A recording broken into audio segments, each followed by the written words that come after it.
이게 원래는 네. 자이언트차가 아니에요. 바디 자체도 우핸들차고 대시보드- 콘솔만 구입하고 밑에 스트랩 맥이랑 다 만들어서 자이언트 개조한 차예요. 이벤트 홀이 살짝 시끌벅적하네요. 잠깐 둘러봤습니다. 시소가치 높은 자동차나 바이크 등의 경매를 다루는 BH 옥션. 이곳에서 오토살롱 부대 행사로 준비한 슈퍼시티 옥션을 잠시 만나보고 갔습니다.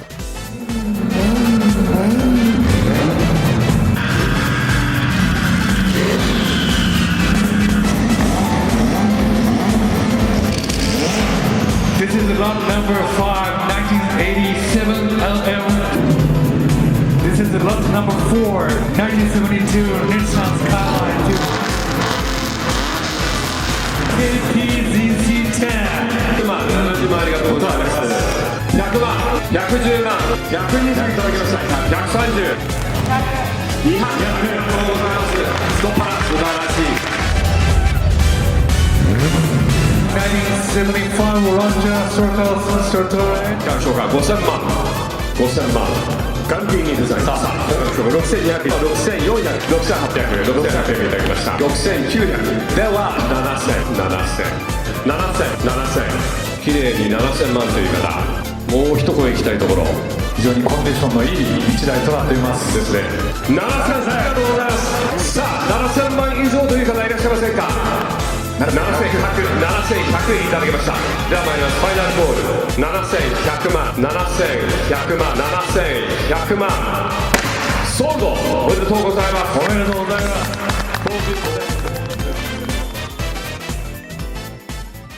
매년 연초에 개최되는 오토살롱인 만큼 한 해를 준비하는 드라이버들을 만나 당찬 포부를 들어볼 수도 있었습니다. 여성 프로 드라이버들끼리 경쟁하는 쿄조컵, 거기 출전하는 드라이버들도 만나볼 수 있었는데 그 중에서 레이싱 모델 출신 이토리나 선수는 한국 KSF 벨로스터 터보 마스터즈에서도 활약한 경력이 있어서 이름만이라도 익숙하신 분들이 꽤 많을 거라 생각되고요. 오나가미키 선수는 예전에 제 영상에 잠깐 나온 적이 있었죠. 우승을 다툴 정도로 실력 있는 선수라서 앞으로도 주목이 됩니다. F2에서 활동했던 마키노 타다스케 선수를 비롯해서 다양한 레이스 시리즈에 출전하는 드라이버들의 모습도 만나볼 수 있었습니다. 그 중에서도 유독 사람들이 많이 몰리는 곳이 있어서 무슨 일인가 하고 가봤더니 F1을 거쳐 미국 인디카 시리즈에서 활약하는 사토 타쿠마 선수가 딱! 아시아인 최초로 인디500 우승컵을 들어올렸던 17년도 경주차도 한쪽에서 전시 중이었죠. 2020년에도 우승하면서 인디500 통산 2승이라는 쾌거를 이뤄내기도 했습니다.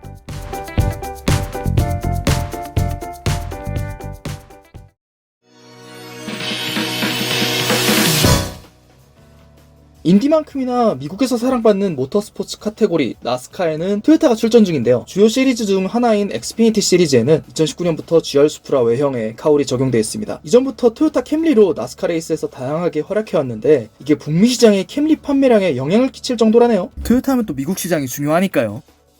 수프라, 수프라, 수프라, 에스테라 수프라. 드리프트 종주국답게 드리프트 카들이 정말 많습니다.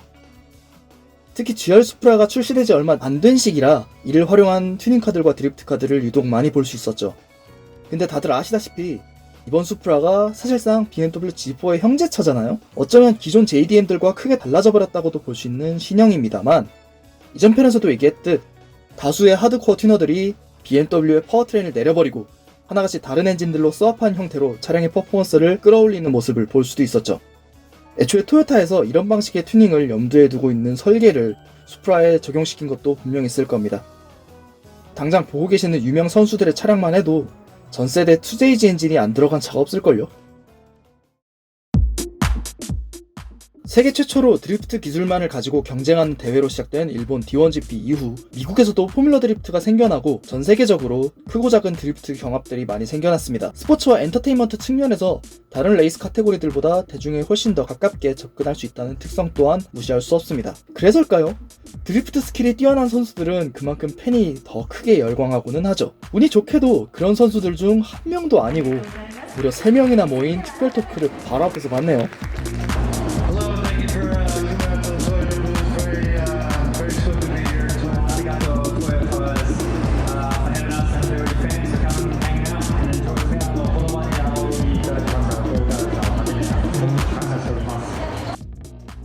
본래 D1GP가 세계 각국으로 수출돼서 다양한 장소에서 경기가 펼쳐졌는데 D1이 침체기를 겪은 이후에는 미국에서 시작된 포뮬러 드리프트가 오히려 일본으로까지 진출할 정도로 규모가 커진 것을 볼 수 있었습니다.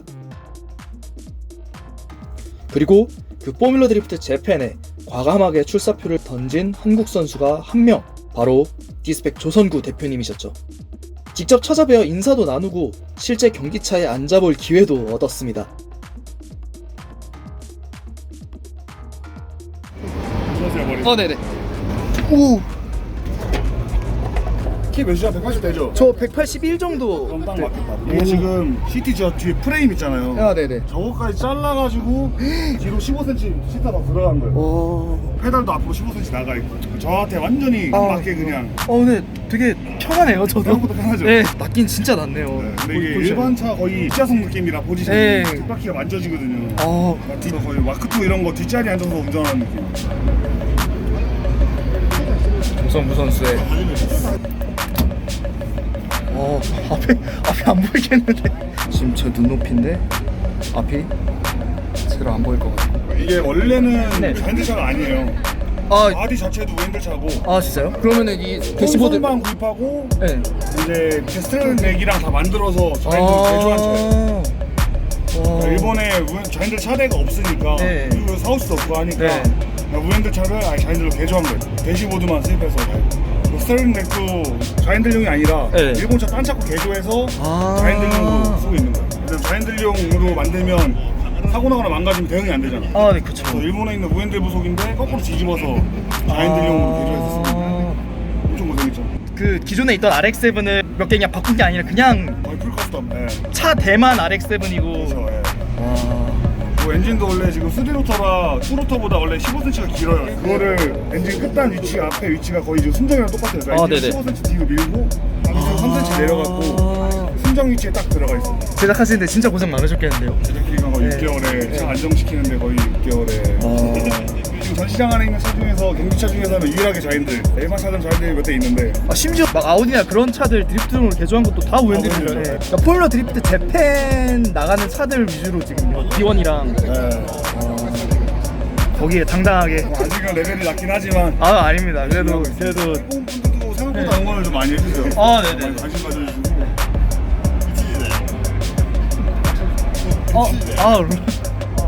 먼저 잡았대? 네. 来てる？はい、張さんです。ね。リードしてます。あの方の、レーシングチームで参戦をしていると。 일본은 아마추어로서도 다양한 경기에 참가할 기회가 상당히 많이 주어지기도 합니다. 지금 보시는 차는 일본 성우들이 카레이싱에 도전하기 위해 꾸려진 팀 소속으로 무려 이니셜 D의 타쿠미 역을 맡은 미키 시니치로치가 팀 리더. 그 외에도 엔트리급 레이스 카테고리에서 86과 BRG가 차지하는 역할은 상당히 크다고 봅니다. 원메이크 레이스, 짐카나, 랠리, 그만큼 다루기 쉬우면서도 잠재력이 큰 차라는 거겠죠. 그게 아니더라도 다양한 종류의 차들이 다양한 종목에 도전하는 모습은 모터스포츠에 열광하는 팬들의 눈을 즐겁게 해주기도 합니다. 자, 랠리 얘기를 좀 해볼까요? WRC나 APRC 같은 큰 대회들도 여러 열렸지만 일본 내에서도 전일본 랠리 선수권이나 전일본 더트 트라이얼 선수권 같은 대회에 프로와 아마추어를 막론하고 높은 참여도를 보입니다. WRC 일본 랠리의 재개최가 눈앞에 있는 상황에서 덩달아 높아진 인기를 증명하듯 이번 오토살롱에서는 전년도 랠리에 참가했던 차들이 꽤 큰 주목을 받았는데 그 중에 아무래도 제일 흥미로웠던 건 쿠스코와 토요타가 함께 개발했던 CHR AP4입니다. 일본 슈퍼랠리 등지에서 활약했던 야리스 4WD에서 얻은 데이터가 상당 부분 접목됐죠. 이름 그대로 아시아 퍼시픽 랠리의 AP4 클래스 규정대로 개발된 차로 2019년 홋카이도 랠리에서 데뷔전 우승을 차지하며 높은 완성도로 사람들을 놀라게 했던 차입니다.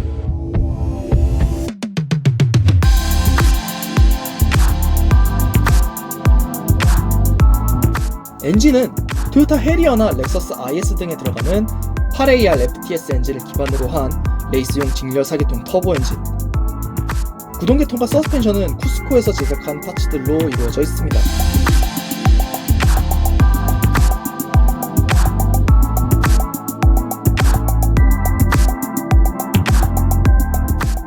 독일에 본부를 둔 토요타 모터스포츠 TMG에서 직접 개발한 86 CSR3, 1600cc와 2000cc 사이의 이륜구동 차량을 대상으로 한 WRC R3 클래스를 겨냥한 차량입니다. 사실상 껍데기만 86이라 볼 수 있을 정도로 본격적인 제작이 이루어진 랠리카죠. 국경을 넘나드는 초장거리를 주행하는 랠리는 랠리레이드 혹은 크로스컨트리 랠리라는 별도의 카테고리로 분류됩니다. 아시아에서는 동남아에서 열리는 아시아 크로스컨트리 랠리가 가장 큰 규모로 열리는데 한국 선수도 많이 참가해왔습니다. 지역이 지역이다 보니 아무래도 일본 차량들의 엔트리가 많은 편이죠.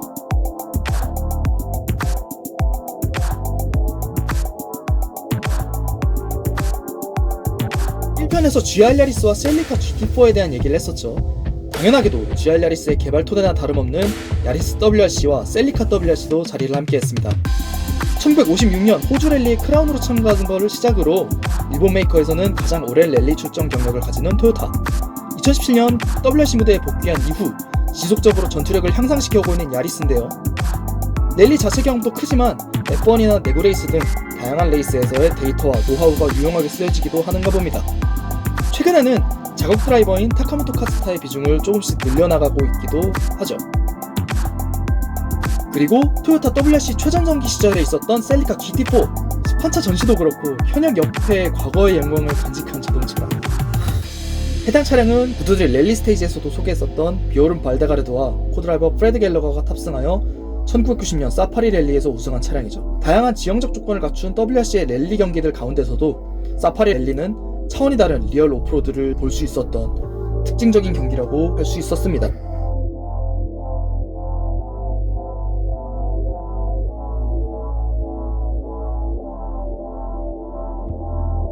네, 이렇게 랠리 쪽까지 둘러봤는데 모터스포츠 전반을 비중있게 다루려다 보니 오늘도 분량 조절에 실패했다는 소식입니다. 그래서 나머지 카테고리는 다음번에 마저 다루도록 하겠습니다. 그럼 또 봅시다. 안녕!